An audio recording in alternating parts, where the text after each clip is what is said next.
Hi, can you see me? Can you hear me? Yes, I can see you. I can hear you. This is Thank Irina. you. This is Irina speaking. And today, I'm glad to see you in person.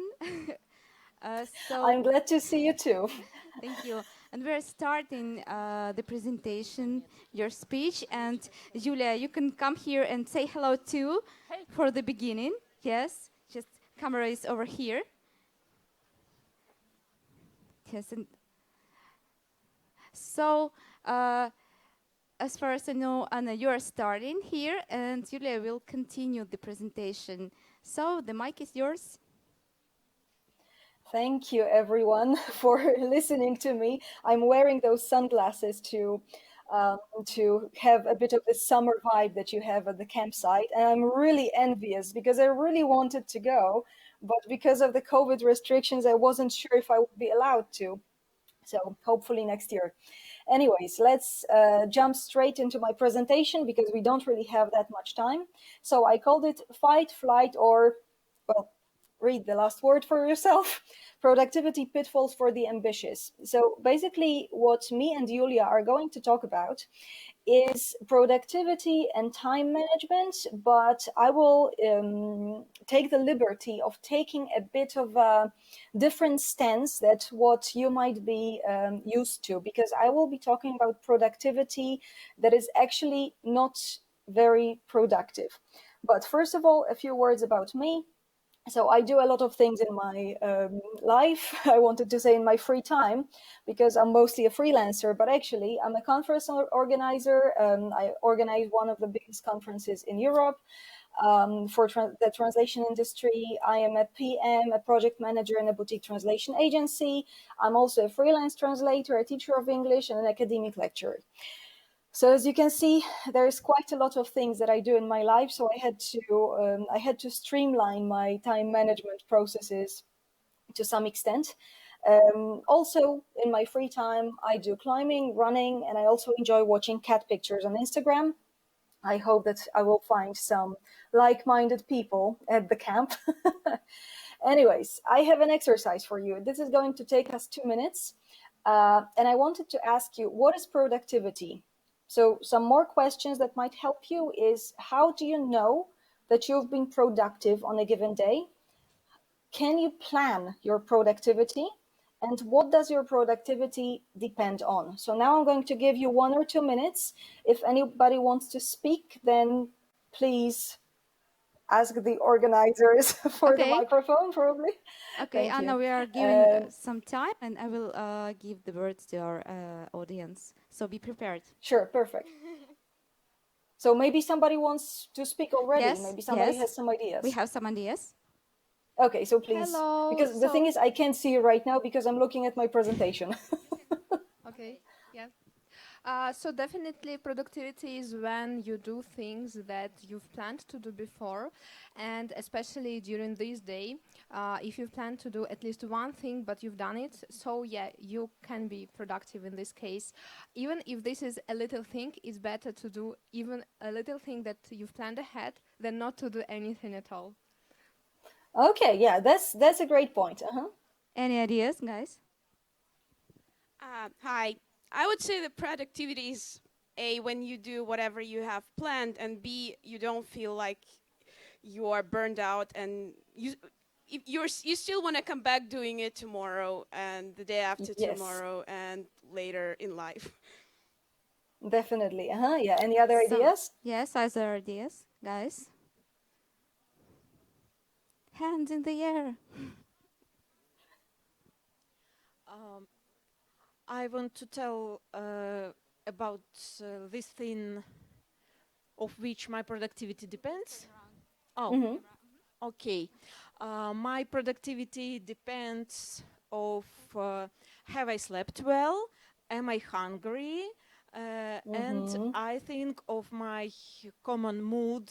Um, am I sad or am I calm or am I depressed?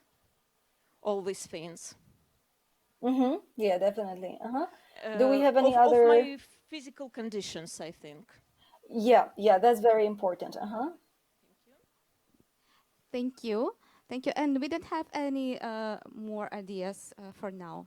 Okay, right. So I have to say that your ideas actually are in line with my answers, right? So my answers, like productivity, is when I've done at least my minimum plan, right? So the things that I have planned for the day, and maybe not all of them, but like the things that I really have to do on that day.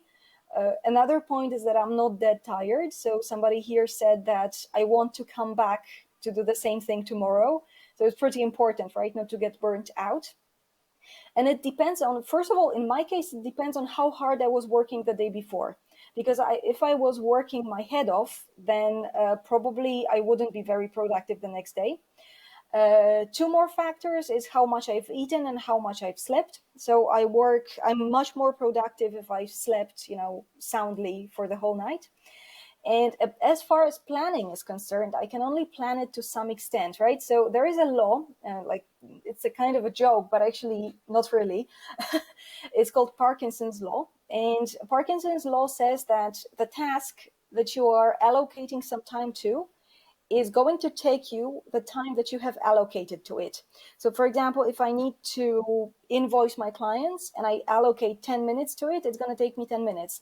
If I allocate 2 hours to it, it's going to take me 2 hours. So, that's why you have to be quite, let's say, prudent with allocating time for your tasks. But this will be in the second part of the presentation, so I don't want to speed it up for now. So, according to science, productivity is actually our output divided by our input.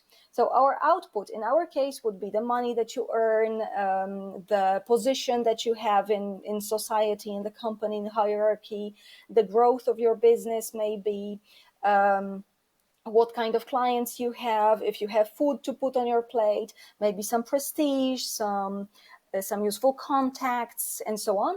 And our input is our education, our skills, the time that we spend doing something, our network as well, and sometimes the money that we invest in the tools that we have to use. So if we do a little bit of mathematics and we multiply productivity by input, then we have the output, right? Which means that in order to achieve a greater output, we either have to have a bigger input or bigger productivity. So if input stays the same, productivity has to grow in order for output to grow as well, right? So this is the mathematical equation. Now, the thing is that growing our productivity is a little bit of an endless journey.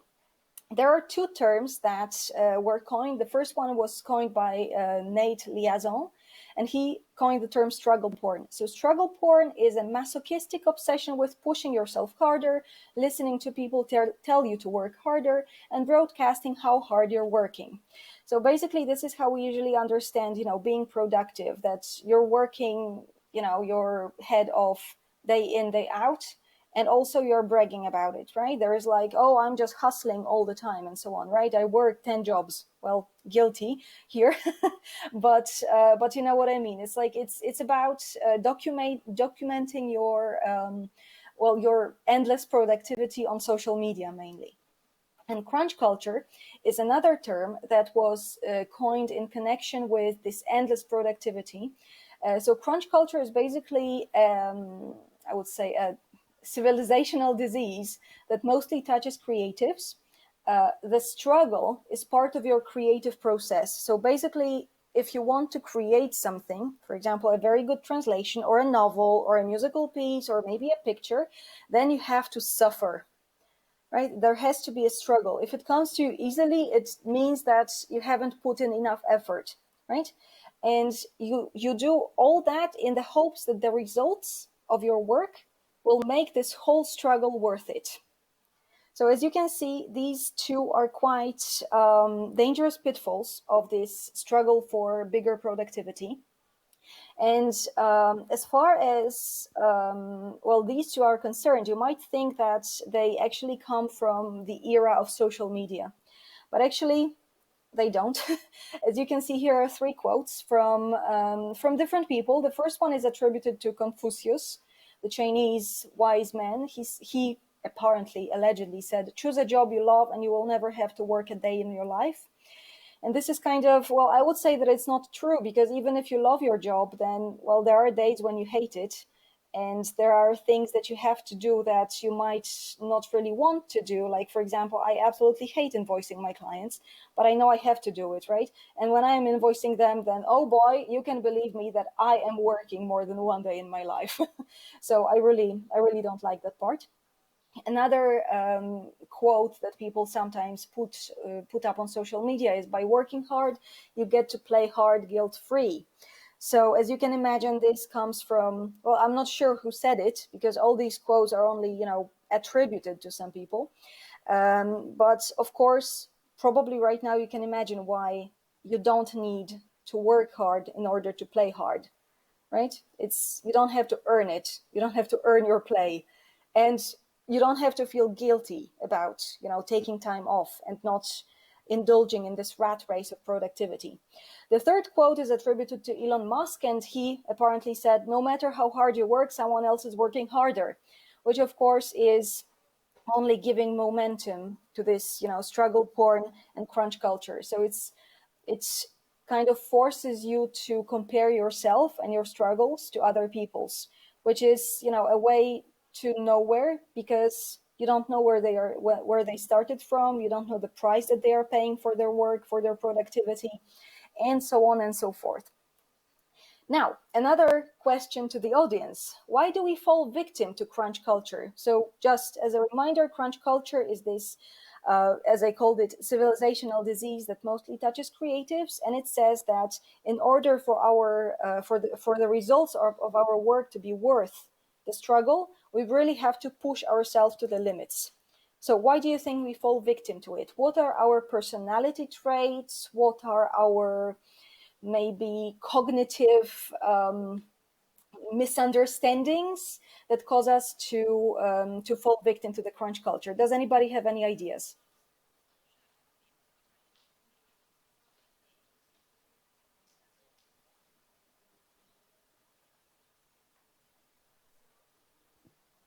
Anybody? Any ideas? Yeah. Peer pressure. Peer pressure, yeah. Also, I don't remember the exact words, but there was like the first rule of economics is that we consume something, then like the next day we want to consume something bigger, so we need more money for that. Yeah, so basically this, like, you just need to have money to sustain your lifestyle, right? Or to get to the next step, like you bought a car, what's the next? I need to buy a house, then I need to buy a bigger house, then I need to build a pool. Mm-hmm. So I would call it societal expectations. Any ideas?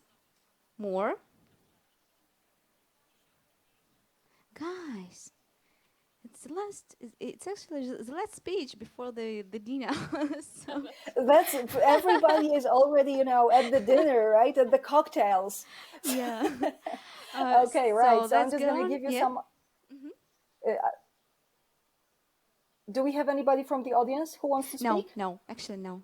No, thank you. Sorry, because the thing is that I can't really hear you too well, probably because the sound is down so that I don't hear myself. But that's okay. Anyways, so some of my answers and answers that I have collected among my friends and colleagues are, first of all, we have the need to please for different reasons. It might be because, when we were children, we wanted to, we needed to kind of earn the love of our parents. This is, of course, getting, quite, let's say, far away into the past, but a lot of people really have this innate need to please other people. They feel the need for other people to like them. And they can imagine that by working hard, by struggling, by being productive, they can please these other people. They can make them like us. Another reason is that we can only see the highlight reel of other people. So when we go onto Instagram, we only see, somebody working with a laptop at the beach, or having fun at a conference, or drinking cocktails on the top of a skyscraper and so on. But we don't really see what it really takes for them to get to that place, which brings me to my next point, which is we don't know the price and the starting point. So I'm going to give you an example. I have a friend who's a dentist. So he earns a lot of money, really a lot of money, and he doesn't really work that much during the day, right? He works like 6 hours or something. But well, the price he pays is that he has to, put his hands in the mouths of people and, do things with their teeth. So actually, I would never like to do that. I wouldn't change places with him in any possible universe, right? So it doesn't matter now when you compare that he earns that much money. I really wouldn't like to do his job, right?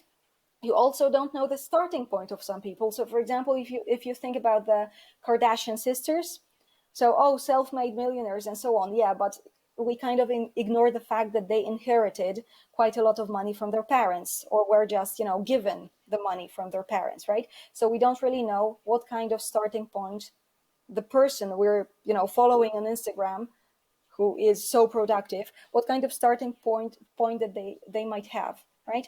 Who invested in them, what kind of opportunities they had in life, and so on. The next problem is the belief that work must be hard to be worthwhile. And this is something that I have caught myself doing quite often. And this is that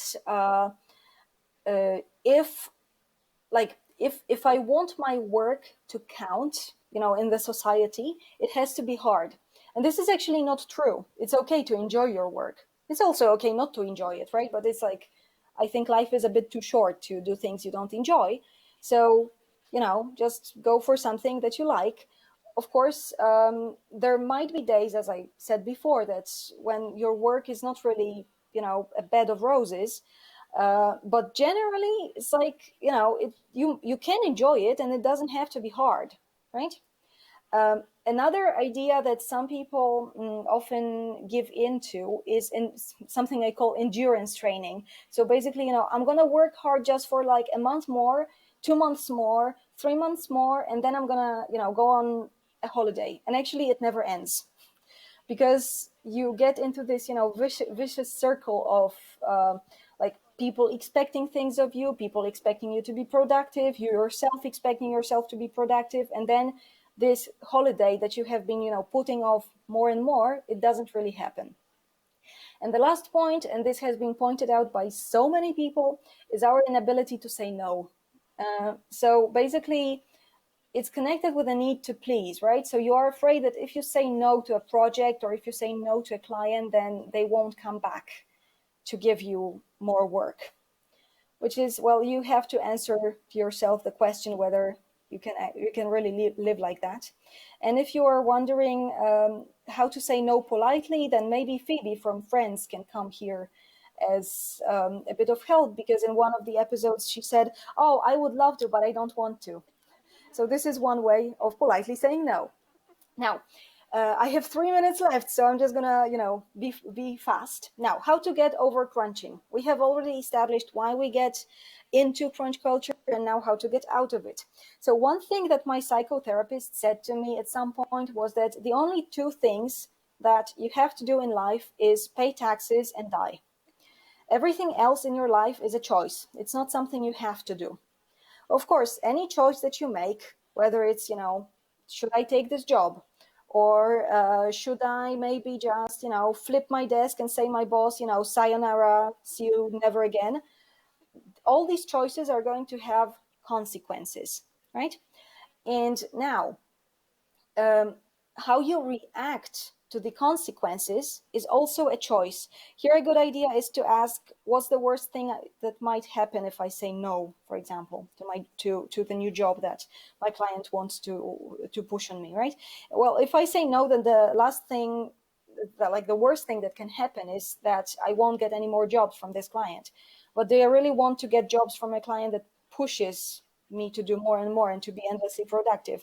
Well, not really, right? So our reaction, or rather our response, is a choice, right? So you can always choose to fight, or to, aggressively push your way through life. You can flee, so just, not say no, not say yes, but just, not say anything, basically, which is like hiding from responsibilities. Or you can say F it, which kind of means that you don't care anymore, and you just, You do whatever you want. You quit your job and you go on a monthly trip to Nepal to, I don't know, herd goats probably as well.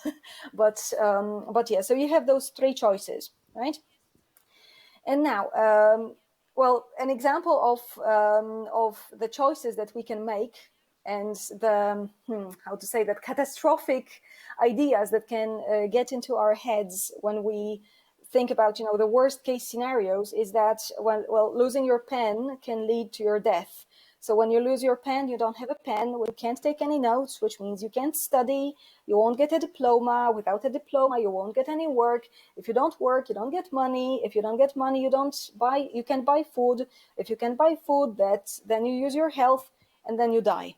So this is how losing your pen can lead to death. Of course, it's a joke, right? Usually, I mean, if you want to indulge in this kind of catastrophic thinking, then of course everything can lead to death, right? But usually our choices don't really have that dire consequences. Usually, you know, other people don't really care about us and about what we choose, which is kind of liberating if you think about that.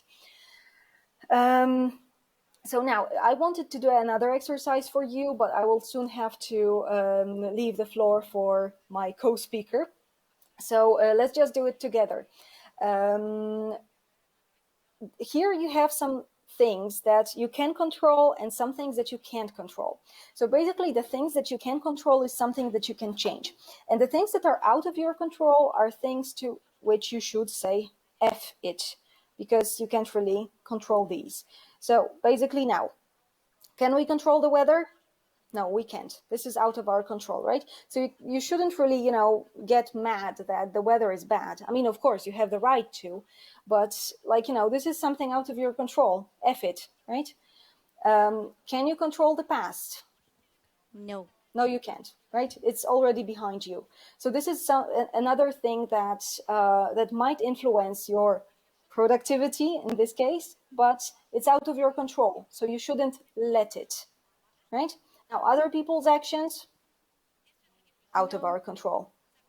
Your actions, this is in your control. So this is the reactions that I was talking about. When something happens, when the weather is bad, when your past is maybe not as brilliant as you would like it to be, you can control what you do about it. But you can't control what other people think, right? So this is basically, you can't control other people, whether their actions, whether their thoughts, and well, what they do, what they don't do, and so on. The news, you can't control. Don't let it influence your productivity. What you dedicate your energy to, yes, to some extent you can control it. And in here, I will leave it to Julia to talk about the spoons. So spoiler alert. This is going to be a bit about the energy and what we dedicate it to. We can control what we spend our money on, of course, to some extent. We can control our own opinions on things and our reactions, right, to what is going on. To some extent, we can also control our energy levels. So we can make sure that we are well rested, well fed, that we are in reasonably good health, and that we are not spending our energy during the day on things that are not worth it. And this, I would say that establishing what you can control and what you can't is the first step to get over this crunch culture. And now, that's the end. I would like to give the floor to Julia now. I wanted to refer you to an article by Nate Liazon. So if you go to his website, to his blog, then he has an article titled Just Struggle Porn. And in this article, you can read a bit more about why struggle porn is the civilizational disease of the 21st century. There is also a quote from The Power of Full Engagement, which I don't have the time to read right now, but I really recommend the book. There is also a very good audiobook of it if you prefer this kind of entertainment, let's say. And it also talks about productivity and about being engaged in whatever you do, not only your jobs. So thank you very much. And now, Julia, the floor is yours. Thank you, Anna. Так, ну что, винишко само себе не выпустил. So I can't leave my glass of wine without me, so I should start. Please turn on my presentation.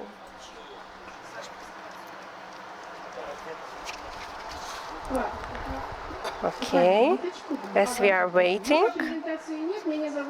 So, as we are waiting, my name is Julia. I've just dropped yesterday from the swinging children's thing. So I have been working for 10 years as a freelancer, and have been working a lot in the localization sphere.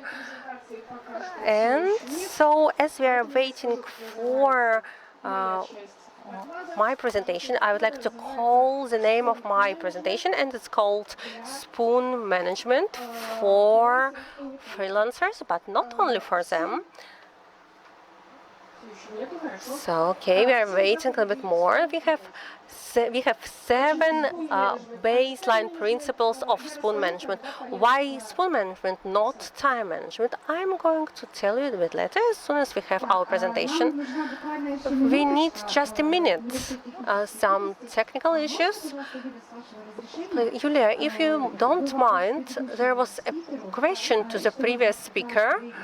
So in order to save this time for technical problems, let's ask a question to Anna. Anna, No, Anna had left. Oh, it was a plan B. Anna, hi.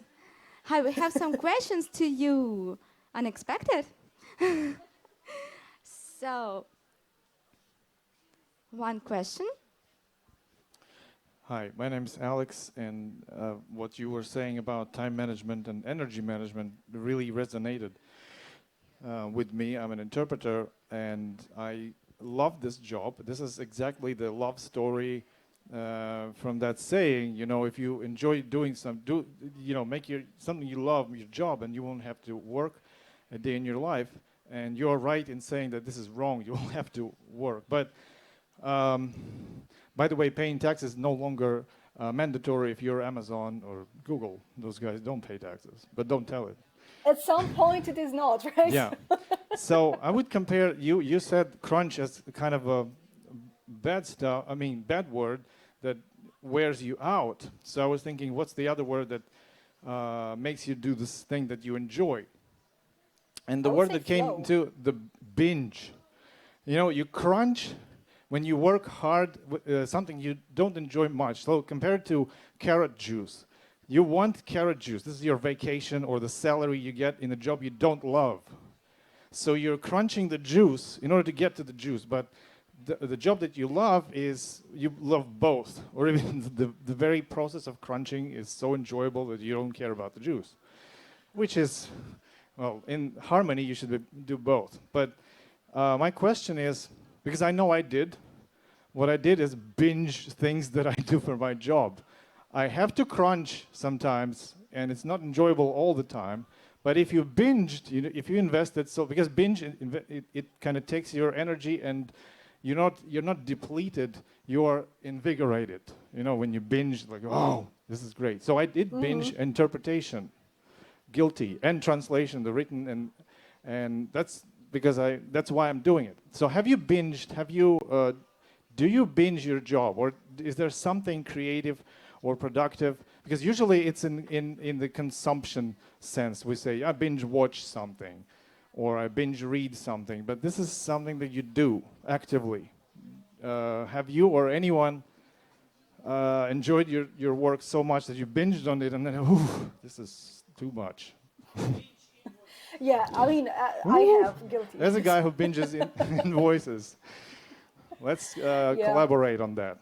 I need so much help with this. Let's do a support group, right? Like, hello, my name is Anna, and I have binged my job for so long. Right? Yes, but thank you. This is a great point, right? About binging your job. I would say that, as I mentioned while you were speaking, I think that a good word here is flow, right? So when you're in the flow, then you don't really feel, the hours pass when you're doing your job, right? So that's good, but of course, you won't always be in the flow, right?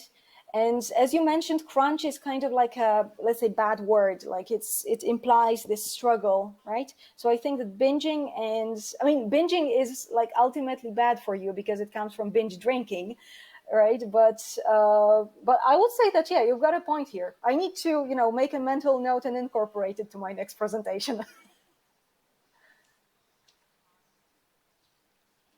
Any other questions? Thank you. Any other questions? Well, actually, we have the next presentation slide ready. Thank you, Anna. And I'm giving the mic to Julia. Так, на что нажимать? Ага. Should I start? So I have already named my presentation. Why did I call it spoon management? I'm going to share it about it. So I said who I am. So I'm leading the project zaisetao.com, and just 1 year ago, it was the very beginning of this project, and just recently it had received some first outcomes.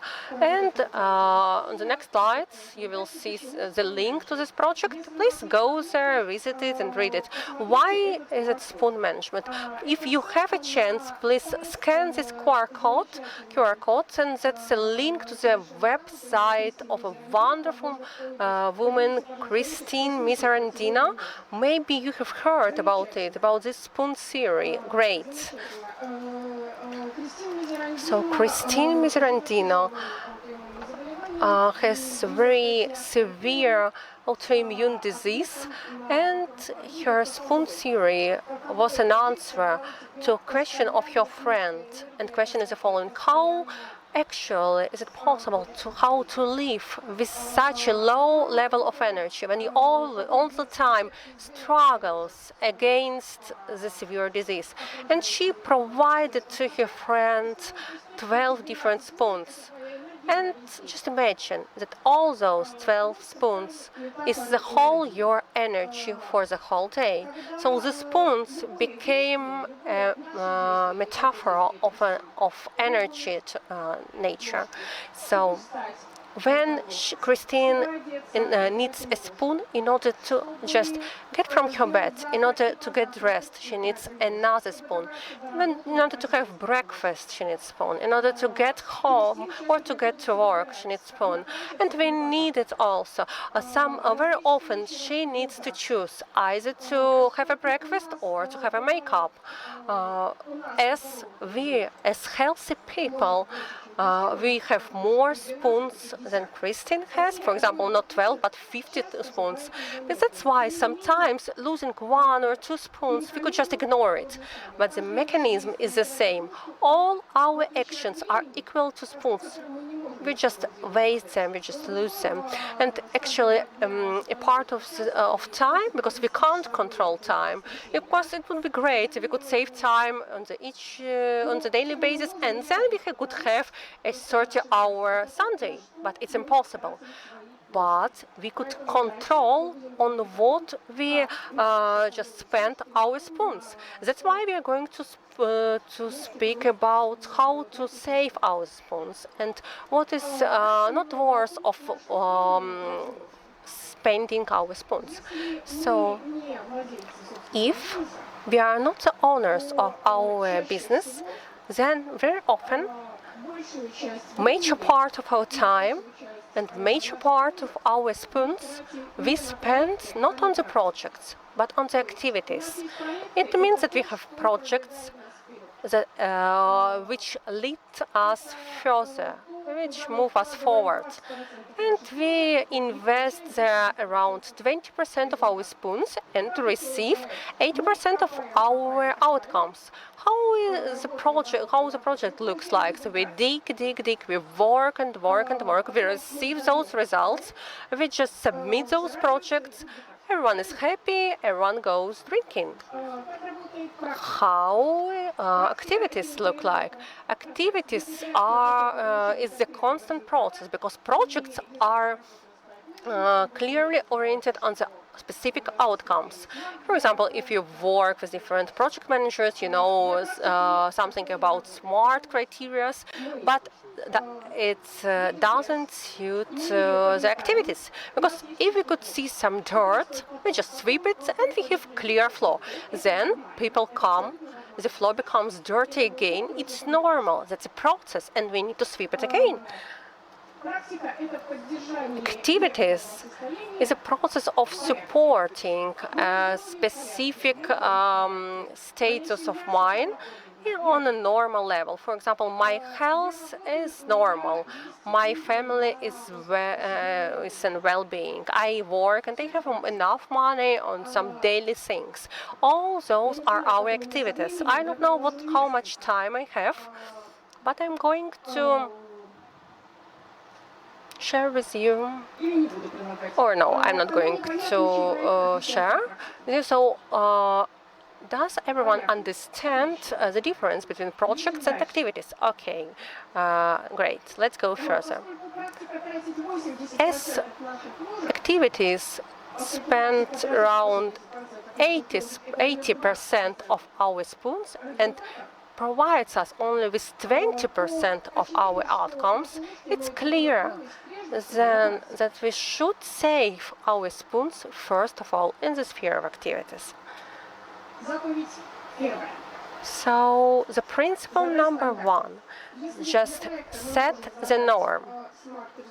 If for the project we could define the SMART results, for the practices, we can't define some specific outcomes, because you should always wash your dishes, you should always cook your dinner, lunch, or doesn't matter. You should always go to your work until you just reach some age or think it's relevant to go to work. So we should not define the clear outcomes, but we should define the norm, the standard. So we develop a checklist. What exactly status of mind, what exactly norm I would like to maintain? For example, how could we define whether our kitchen is clear or not? Some kitchen surfaces are clear or not, dishes are just washed or not, floor is clean or not. We could just prepare a checklist and then just mark it done or not. The norm is is ticked or not. We don't say about just do it, wash the dishes, clear the surfaces. No, we define the status. We say it that the dishes are clean. It's important for understanding of the norm and defining the threshold of our activities. So if we have, for example, children, of course we would have more activities, taking care after children, after some pet animals, cars. It all gets us more and more activities, but in general we have from 10 to 20 standard activities. So the next thing, after we develop our checklists and understand the status we would like to maintain, for example, for one activity I'm healthy, for another activity it's clean my house, for another activity I earn a lot of money, then from all those checklists, we take only those lines that support the key elements of our checklist. And then we just develop a list, not of the statuses, but of the actions that we should do in order to preserve our status. But there is a problem. Sometimes we have deadlines. Sometimes we become ill. Sometimes our children are ill. Sometimes we come home lately. Then what should we do? We should know our minimum. Our minimum that could be done by ourselves in any time, in any condition.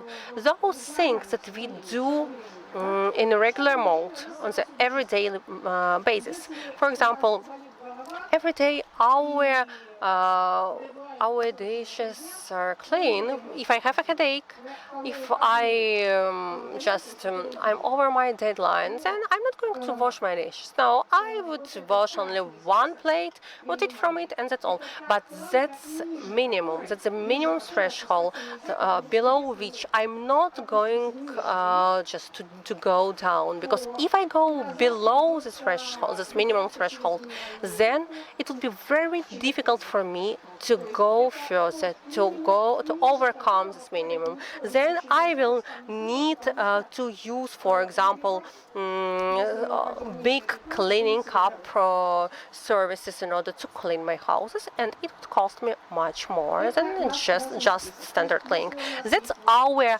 red list. If we have our standard regular mode with yellow color, then we do 3 activities.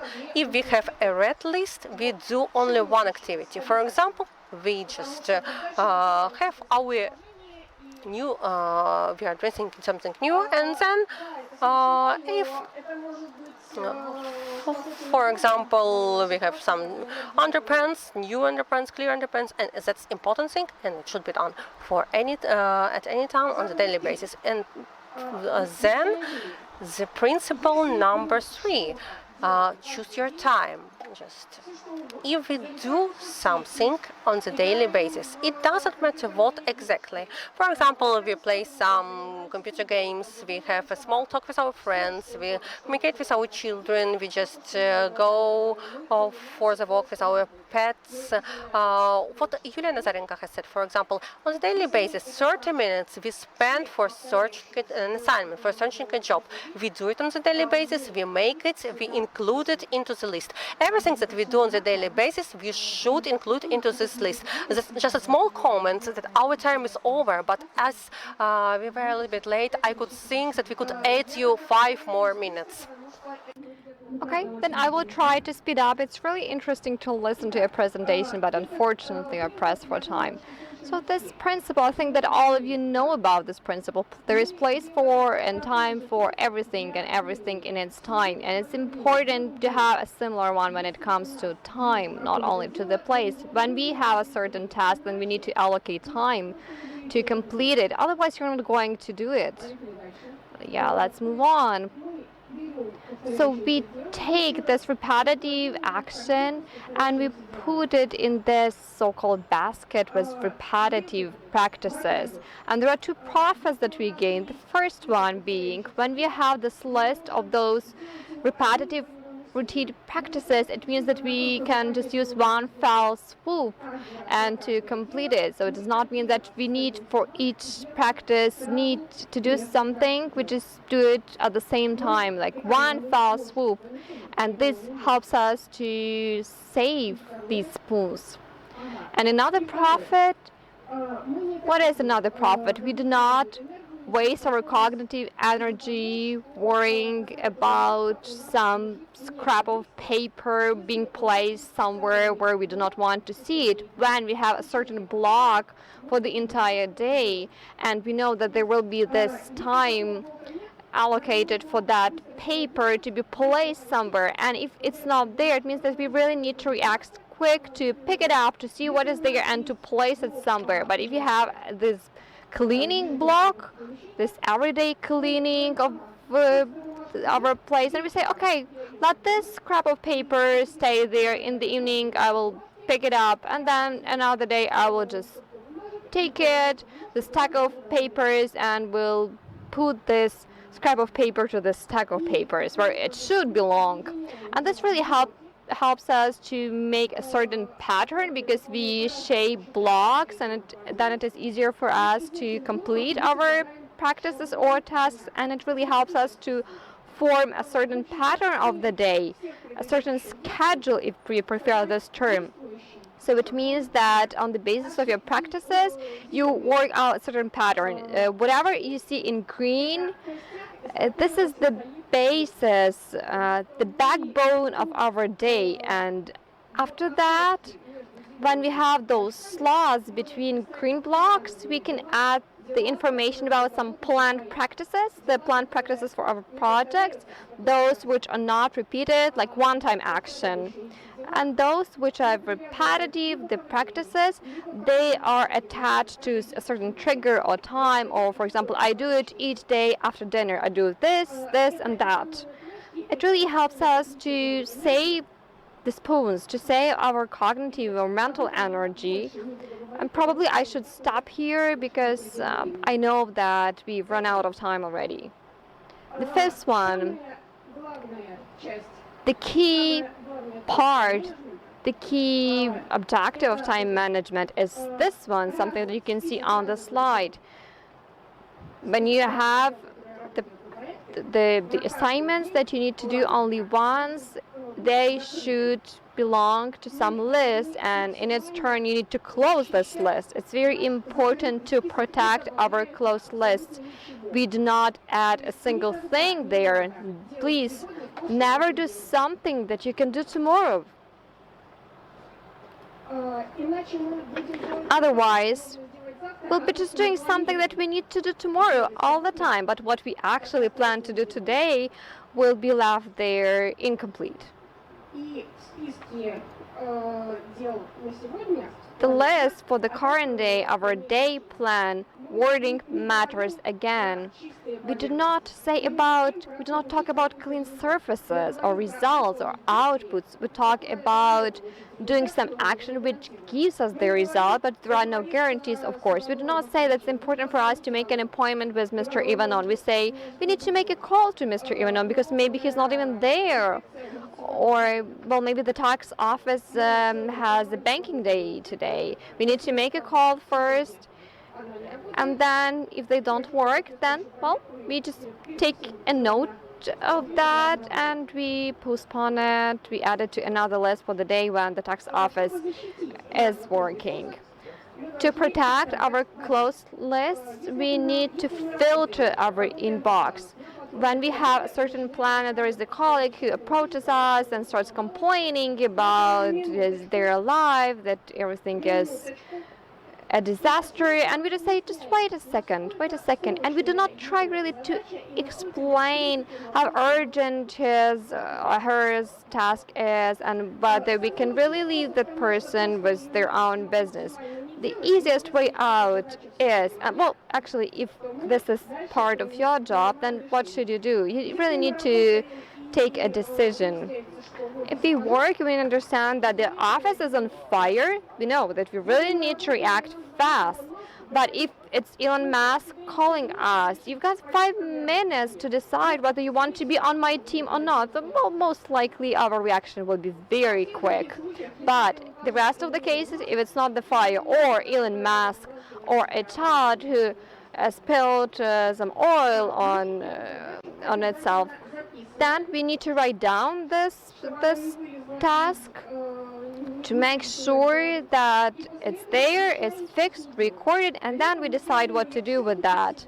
We can do it today because we know that we really need to do it. It's important to make sure that we complete it. Or another thing that you can do is to postpone it till tomorrow, but it's better not to do that. Or you add it to your weekly plan.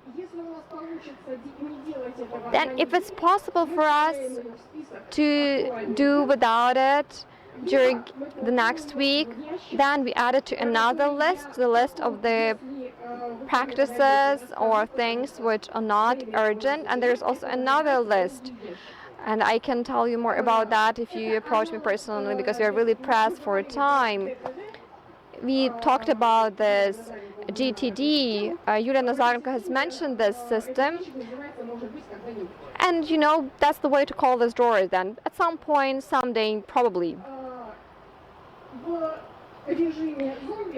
And in this zombie regime in which we usually function, I think most of the time this is what we do. If we do not have the system which really helps us to resist this zombie regime, to counteract it, then we start reacting to any incoming tasks in that way that, well, maybe some of you do not really know the meaning of stack.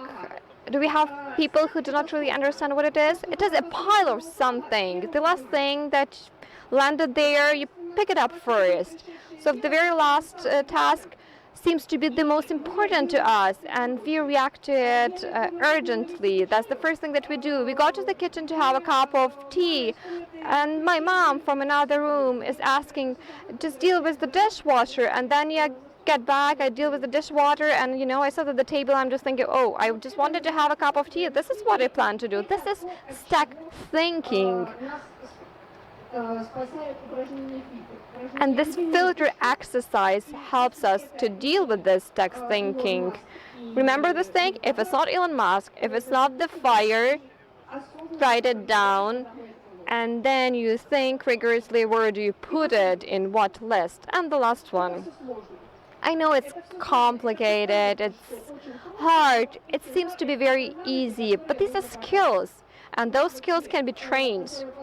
Those skills which will allow you to work on this complete list of yours and to protect this complete list from more incoming tasks. These are 3 skills that you should work on. The first one is a vector or a direction. We take a certain thing that we want to do, we make a plan, and we complete it next day. It seems to be a simple thing to do, but just try it. Just give it a go. Plan something for tomorrow, and the next day try to do it. And just, follow the same routine for a couple of days. Believe me, it's next to impossible to do that.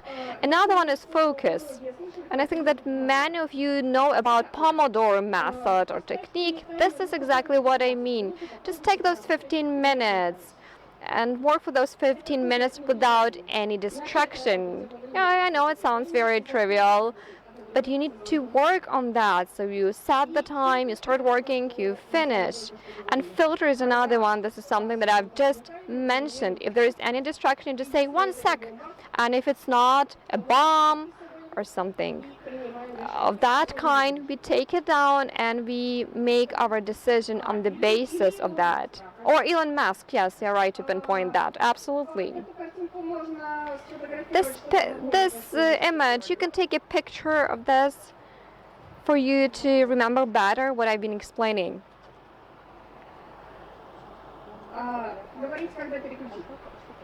You will let me know when I click to show you another slide, when you're done taking photos. And the last one, please visit our website and you will find a lot of information about this, and not only this. Thank you so much, Julia, for your presentation.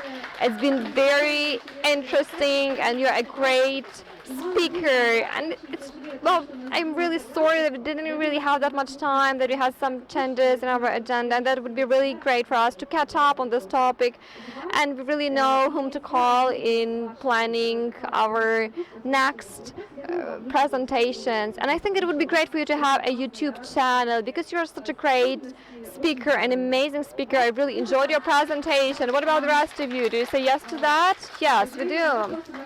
Unfortunately, we do not have any time left for Q&A session. Those smells, aromas coming from the kitchen, well, alas.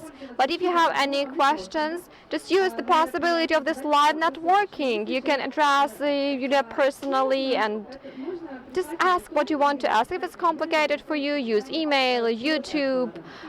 You can comment, or yes, that's the website address.